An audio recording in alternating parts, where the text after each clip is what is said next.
గత కొన్ని రోజుల నుండి ఇజ్రాయెల్ సైన్యానికి హమాస్కు మధ్య గాజా సిటీ సెంటర్లో జరుగుతున్న గన్ ఫైట్లో దాదాపు 150 మంది హమాస్ ఉగ్రవాదులు చనిపోయినట్లు ఇజ్రాయెల్ డిఫెన్స్ ఫోర్స్ తమ ట్విట్టర్ హ్యాండిల్లో పేర్కొంది. హమాస్ దగ్గర బందీలుగా ఉన్న హాస్టేజెస్ ఎక్కడున్నారని చాలా మంది మెసేజెస్ పంపారు. హాస్టేజెస్ ఎక్కడున్నారు అనే అప్డేట్ కూడా వచ్చింది. గాజా సిటీ సెంటర్లో ఉన్న అల్ షిఫా హాస్పిటల్ కింద ఉన్న టనల్లో హాస్టేజెస్ ఉన్నారు అని ఇజ్రాయెల్ డిఫెన్స్ గట్టిగా నమ్ముతోంది. ఇదే విషయాన్ని టైమ్స్ ఆఫ్ ఇజ్రాయెల్ అనే న్యూస్ వెబ్సైట్ కూడా ప్రచురించింది. ఈ అల్ షిఫా హాస్పిటల్ కింద ఉన్న టనల్స్ లో అంటే సొరంగంలో అక్టోబర్ 7th రోజు బందీలుగా పట్టుకున్న మోస్ట్ ఆఫ్ ది హాస్టేజెస్ ఉన్నట్లు ప్రచురించారు. అల్ షిఫా హాస్పిటల్ కిందనే హమాస్ మెయిన్ కమాండింగ్ సెంటర్ ఉంది అని చాలాసార్లు ఇజ్రాయెల్ డిఫెన్స్ ఆరోపించింది. ఎన్నో ప్రూఫ్స్ ను కూడా ప్రెజెంట్ చేసింది. ఇజ్రాయెల్ గాల్లో ఆరోపణలు చేయడం లేదు. టనల్స్ థర్మల్ స్క్రీనింగ్ ఇమేజెస్ ద్వారా ఈ హాస్పిటల్ కింద హమాస్ కంచుకోట ఉంది అని చెబుతోంది. నిన్న శనివారం రోజు నుండి అల్ షిఫా హాస్పిటల్ సరౌండింగ్స్ లో ఇజ్రాయెల్ ఆర్మీకు హమాస్కు మధ్య గన్ ఫైట్ జరుగుతోంది. ఫైరింగ్ జరుగుతోంది. ఈ రోజు కూడా అక్కడ ఫైరింగ్ జరుగుతోందండి. ఇజ్రాయెల్ ఆర్మీ చాలా రోజుల నుండి అల్ షిఫా హాస్పిటల్ యొక్క మేనేజింగ్ డైరెక్టర్ ను కోరుతోంది. హాస్పిటల్ ను ఖాళీ చేసి సౌత్ గాజా వైపు ఉన్న సేఫ్ ప్లేసెస్ కు వెళ్లిపోవాలి అని కోరుతోంది.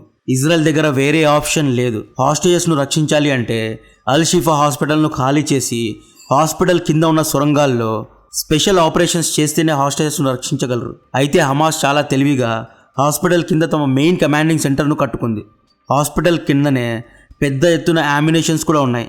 ఈ హాస్పిటల్ ఏమి చిన్న హాస్పిటల్ కాదు, చాలా అంటే చాలా పెద్ద హాస్పిటల్. ఈ హాస్పిటల్లో 1500 బెడ్స్ ఉన్నాయి.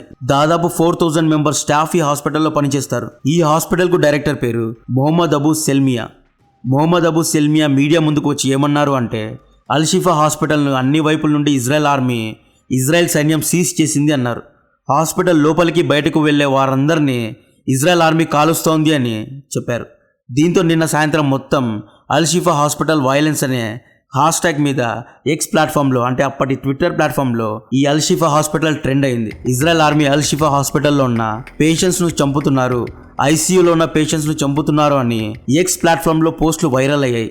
అయితే దీనికి సమాధానంగా నిన్న రాత్రి ఇజ్రాయెల్ ఆర్మీ యొక్క head of the coordination and liaison administration పదవిలో ఉన్న కల్నల్ మోషే టెట్రో సీన్లో వచ్చి మేము అల్ షిఫా హాస్పిటల్ పైన ఎటువంటి దాడులు చేయడం లేదు, మీరు అనుకున్నట్లు సీజ్ చేయలేదు.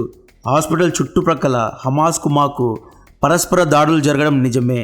అయితే హాస్పిటల్ యొక్క ఈస్ట్ సైడ్ ఓపెన్గా ఉంది. అల్ బహదా స్ట్రీట్ మొత్తం ఓపెన్లో ఉంది. ఎవరైనా ఎవాక్యువేట్ అవ్వాలి అనుకుంటే హాస్పిటల్ నుండి సేఫ్ ప్లేసెస్కు వెళ్ళిపోవాలి అనుకుంటే తక్షణమే వెళ్ళొచ్చు. మేము కాన్స్టెంట్గా అల్ షిఫా హాస్పిటల్ డైరెక్టర్తో కోఆర్డినేట్ చేస్తున్నాము, ఆయనతో డైలీ మాట్లాడుతున్నాము. డైరెక్టర్ మాకు సహాయపడితే హాస్పిటల్ పేషెంట్స్ను ఎవాక్యువేట్ చేయాలి అనుకుంటే ఎవాక్యువేషన్కు కావాల్సిన అన్ని సౌకర్యాలను అన్ని రిసోర్సెస్ను మేము చూసుకుంటాము అని మోషే హామీ ఇచ్చారు. ఈ యుద్ధంలో డెడ్ లాకే ఈ అల్ షిఫా హాస్పిటల్. అల్ షిఫా హాస్పిటల్లో దాదాపు 6000కు పైగా గాజా ప్రజలు అండ్ స్టాఫ్ ఉన్నారు. ఇంతమందిని ఎవాక్యువేట్ చేస్తే తప్ప అల్ షిఫా కింద ఉన్న సొరంగాల్లో యాక్సెస్ ఉండదు. ఆ సొరంగం ఎంట్రీ పాయింట్ ఐసీ రూమ్లో ఉందా, అల్ షిఫా హాస్పిటల్ ఆపరేషన్ రూమ్ కింద ఉందా, లేదా డైరెక్టర్ సీట్ కింద ఎంట్రీ పాయింట్ ఉందా అనేది ఇంకొన్ని రోజుల్లో తెలుస్తుంది. అల్ షిఫా హాస్పిటల్లో ఉన్న 6000 మందిని హాస్పిటల్ నుండి వెళ్ళిపోకుండా హమాస్ చేస్తుంది. ఎందుకు చేస్తోంది అంటే హమాస్కు వీళ్ళు రక్షణ కవచాల్లాగా పనిచేస్తారు కాబట్టి. ఒకవేళ అల్ షిఫా హాస్పిటల్ పైన ఇజ్రాయెల్ బలవంతంగా దాడి చేస్తే ఇంటర్నేషనల్ లెవెల్లో ప్రెషర్ తీసుకొస్తారు. ఇజ్రాయెల్ వార్ క్రైమ్ చేస్తోంది అంటారు. బట్ హమాస్ ఎందుకు హాస్పిటల్ కింద టనల్స్ కట్టుకుంది అని ఇంతవరకు ఎవ్వరూ అడగరు. హాస్పిటల్ కింద టనల్స్ కట్టుకోవడాన్ని వార్ క్రైమ్స్ అనరా? ఎవరైనా అడవుల్లో కొండల్లో టనల్స్ కట్టుకుంటారు. హాస్పిటల్స్ కింద మాస్క్ కింద టనల్స్ను కట్టుకోవడం బహుశా ఇదే మొదటిసారి అయి ఉంటుంది. గెరిల్లా యుద్ధానికి బాబు లాంటి యుద్ధం గాజాలో జరుగుతోందండి. ఒక సినిమా డైలాగ్ మీకు గుర్తుంటే ప్రతి సీను సస్పెన్స్ లాగా, ప్రతి సీను క్లైమాక్స్ లాగా ఉంటుంది అనే సినిమా డైలాగ్ ఉంది కదా. ఈ యుద్ధంలో కూడా ప్రతి సీన్, ప్రతి షాట్ 5000 వోల్ట్ క్లైమాక్స్ లాగా ఉంది. నార్త్ గాజాను ఇజ్రాయెల్ సైన్యం అన్ని వైపుల నుండి చుట్టుముట్టింది. నార్త్ గాజాకు ఎగ్జాక్ట్ సెంటర్లోనే అల్ షిఫా హాస్పిటల్ ఉంటుంది. ఒకవేళ హమాస్ తమ హాస్టేజెస్ను అల్ షిఫా కింద ఉన్న టనల్స్ నుండి వేరే చోటికి తరలించిన ఆ వేరే టనల్స్ యొక్క ఎగ్జిట్ పాయింట్లో ఆల్రెడీ ఇజ్రాయెల్ సైనికుడు స్నైపర్ డాగ్స్తో కాపలాగా ఉన్నాడు. హమాస్ హాస్టేజెస్ను ఎక్కడ తప్పించలేరు. ఒకవేళ హాస్టేజెస్ను చంపేశారా, అలా జరిగితే హమాస్ను చరిత్ర మర్చిపోదు. ఇంటర్నేషనల్ కమ్యూనిటీ హమాస్ను స్పేర్ చేయదు. ఇక్కడ ఆ అమాయకమైన హాస్టేజెస్ తప్పు లేదు కాబట్టి హాస్టేజెస్కు ఎటువంటి హాని కలగకూడదు. సరే, ఈ టన్నల్ నుండి వేరే చోటికి వెళ్ళాలి అన్న ఇజ్రాయెల్ 130 టన్నల్స్ యొక్క రూట్స్ను ఆల్రెడీ ధ్వంసం చేసేసింది కాబట్టి అన్ని టన్నల్స్ యొక్క రూట్స్ ధ్వంసం అయిపోయాయి.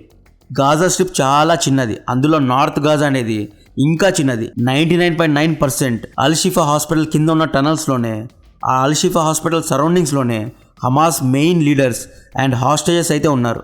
సింపుల్గా చెప్పాలి అంటే ఈ ఇజ్రాయెల్ హమాస్ ఎండ్ గేమ్ పేరు మాంత్రికుడి ప్రాణాలు ఎవరి చేతిలో ఉన్నాయో తెలియదు, కానీ హమాస్ ప్రాణం అయితే అల్-షిఫా హాస్పిటల్లో అయితే ఉంది. ప్రస్తుతానికైతే ఇజ్రాయెల్ సైన్యం హాస్పిటల్ను సరౌండ్ చేసింది. అల్-షిఫా హాస్పిటల్లో ప్రజలను ఎవాక్యుయేట్ అవ్వాలి అని కోరుతోంది.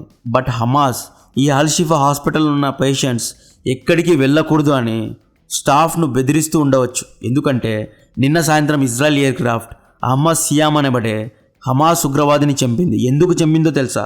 ఈ సియామ్ అనే వ్యక్తి ఏం చేశాడంటే నార్త్ గాజాలో ఉన్న ర్యాంటిసీ హాస్పిటల్లో 1000 మంది గాజా పేషెంట్స్ను సౌత్ గాజా వైపు ఎవాక్యుయేట్ అవ్వకుండా ఆపాడు. 1000 మంది గాజా ప్రజలను మీరు హాస్పిటల్లోనే ఉండండి, అప్పుడే మేము హాస్పిటల్ కింద సొరంగాల్లో సేఫ్గా ఉంటాము, మీరు కనుక హాస్పిటల్ను వదిలి వెళ్ళిపోతే ఇజ్రాయెల్ మమ్మల్ని చంపేస్తుంది అని అమాయకమైన గాజా ప్రజలను ఆపాడని ఇజ్రాయెల్ ఆర్మీ అహ్మద్ సియామ్ను చంపింది.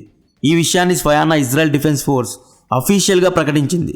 ఈ ర్యాంటసీ హాస్పిటల్ బహుశా ఇండోనేషియన్ కంట్రీకి సంబంధించిన హాస్పిటల్ అయి ఉంటుంది, ఎగ్జాక్ట్గా తెలీదు, బట్ ఇది ఇండోనేషియన్ హాస్పిటల్ అయి ఉంటుంది. ఇక్కడ హమాస్ హాస్పిటల్స్లో ఉన్న పేషెంట్స్ను, ఐసీయూలో ఉన్న పేషెంట్స్ను హ్యూమన్ షీల్డ్స్ లాగా వాడుతోంది. అంతేకాదు హమాస్ ఉగ్రవాదులు హాస్పిటల్ అంబులెన్స్లో తిరుగుతున్నారు, దర్జాగా తిరుగుతున్నారు. అంబులెన్స్లో తిరిగితే ఇజ్రాయెల్ ఆర్మీ షూట్ చేయదు, ఎందుకు అంటే అంబులెన్స్ని షూట్ చేయడం వార్ క్రైమ్ అవుతుంది. కాబట్టి ఒక్క విషయం ఇక్కడ ఒప్పుకోవాలి, అదేంటి అంటే హమాస్ స్ట్రాటజీకు హమాస్ తెలివిని ఒప్పుకోవాలి. అంబులెన్స్లో తిరుగుతున్నారు, అంబులెన్స్ పైన చచ్చినా ఇజ్రాయెల్ దాడి చేయదు. ఒకవేళ పొరపాటున అంబులెన్స్ వ్యాన్ పైన ఇజ్రాయెల్ ఆర్మీ దాడి చేసిందా ఫొటోస్ తీసి ప్రపంచం మొత్తం పోస్టులు పెడతారు, విక్టిమ్ కార్డ్స్ ప్రదర్శిస్తారు. అంబులెన్స్ పైన దాడి చేశారు అని ఐడిఎఫ్ పైన ప్రెషర్ పెడతారు. హమాస్ అంబులెన్స్లో వెళ్తున్నారు అని నేను కల్పించుకొని చెప్పడం లేదు, కావాలంటే ఈ ఆడియో వినండి.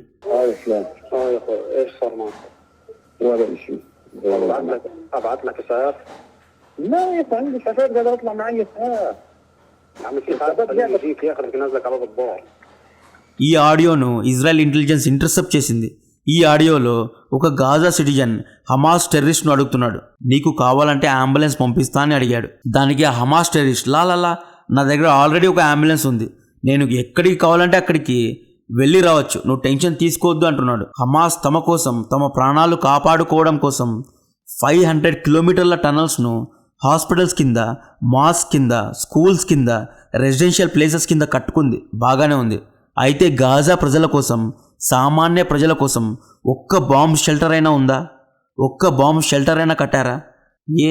యూరోప్లోని యూకేలో, నార్వేలో, యుక్రెయిన్లో, స్వీడన్లో, జపాన్లో సివిలియన్స్ కోసం బాంబ్ షెల్టర్స్ను కట్టలేదా? కానీ గాజాలో సామాన్య ప్రజల కోసం ఒక్కటంటే ఒక్క బాంబ్ షెల్టర్ కూడా లేదు. అట్లీస్ట్ సివిలియన్స్ సేఫ్గా ఉండడానికి ఒక్క టన్నల్ కూడా హమాస్ కట్టలేదు. అంటే జస్ట్ గాజా ప్రజల ప్రాణాలు హమాస్కు ఎంత విలువ కలిగి ఉన్నాయో మీరే ఒక అనుమానం వేసుకోండి. కొంచెంసేపు హమాస్ వైపు ఉండి మాట్లాడదాం, హమాస్ సైడ్ తీసుకొని మాట్లాడదాం. ఎస్, హమాస్ చేసేది కరెక్టే అనుకుందాం, కొంచెంసేపు అనుకుందాం. హమాస్ సెల్ఫ్ డిఫెన్స్ కోసం టన్నల్స్ను కట్టుకుంది. యుద్ధ నీతిలో భాగంగా, యుద్ధ వ్యూహంలో భాగంగా హాస్పిటల్స్ కింద, మాస్క్ కింద టనల్స్ను కట్టుకుంది అనుకుందాం. యుద్ధ నీతిలో భాగంగానే స్కూల్స్ పక్క నుండి రాకెట్స్ను ఫైర్ చేస్తోంది అనుకుందాం. అయితే అట్లీస్ట్ ఒక్కటంటే ఒక్క బాంబ్ షెల్టర్ అయినా గాజా ప్రజల కోసం కట్టారా? ఇజ్రాయెల్ ప్రతిదాడి చేసినప్పుడు మీరు మాత్రం టనల్స్లో దర్జాగా దూరుతారు, కానీ గాజా ప్రజలు ఎక్కడికి వెళ్తారు? సామాన్య ప్రజలు ఎక్కడ వెళ్ళి దూరుతాడు? మార్కెట్కు వెళ్ళిన తండ్రికి దాక్కోవడానికి ఒక్క బాంబ్ షెల్టర్ అయినా ఉందా? అట్లీస్ట్ ఒక్కటైనా ఒక్క సివిలియన్ బంకర్ అయినా ఉందా? ఇవన్నీ కాదు, అట్లీస్ట్ సామాన్య ప్రజల క్షేమాన్ని చూడడానికి గాజాలో లోకల్ పోలీస్ స్టేషన్స్ అయినా ఉన్నాయా? ఏమీ లేవు. గాజా ప్రజలు కేవలం హమాస్ ప్రాణాలకు రక్షణ కవచాల్లాగా పనిచేస్తున్నారు అంతే. ఈ విషయాన్ని ఇప్పటికైనా గ్రహించి గాజా ప్రజలు ఇజ్రాయెల్కు సహాయపడితే ఇంకొక 2 to 3 డేస్లో హమాస్ను సర్దేస్తారు. లేదు, మేము హమాస్కు హ్యూమన్ షీల్డ్స్ లాగా ఉంటాము, అల్-షిఫా హాస్పిటల్లోనే సస్తాము అనుకుంటే ఇట్స్ దేర్ విష్.